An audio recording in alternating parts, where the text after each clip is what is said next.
Prepping is boring. A lot of us preppers got into preparedness because we were initially scared about something, maybe economic collapse or some kind of impending doom, or we watched a movie like Contagion or Mad Max and we decided, hey, I'm going to become a prepper. So what a lot of people do is they start building out their bug out bags, EMP proofing their supplies, and going full survival mode. But when it comes down to it, prepping is very boring. It's a lot of organization, maintenance, and preparing for the long haul. It's not exactly action-packed. Let's talk about it now. Preparedness can be very practical for things like power outages, or maybe if you're on the side of the road and you need to fix your car. People could get into preparedness for many different reasons. I originally became interested in it around 2008 or 2009 when the United States was going through various economic issues. A lot of other people get into it when they saw a movie. There's all sorts of different movies that could get you inspired to become a prepper. I don't think there's anything wrong with that. Whatever it takes to get into prepping, I'm all for it. If you're preparing for zombies, you're going to be prepared for an earthquake or a power outage. So again, just get into prepping, although be warned, it's kind of boring. In prepping, you're not often going to be roaming the streets or roaming in the woods Mad Max style. Here's some of the things you'll most likely be doing.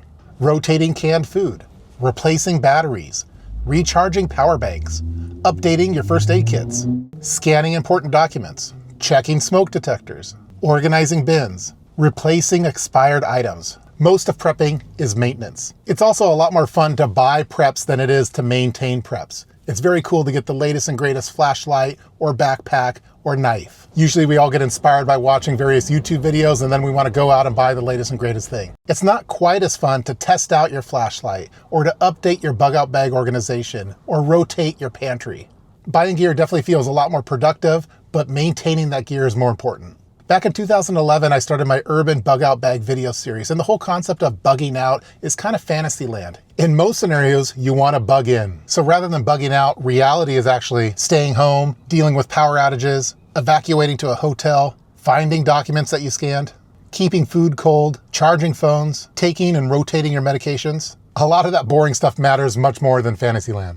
Something that I found out pretty quickly with preparedness is that it never ends. It's definitely a marathon. Food expires, batteries die, kids outgrow clothes. With prepping, you're basically buying, organizing, testing, rotating, replacing, and repeating the process over and over and over again.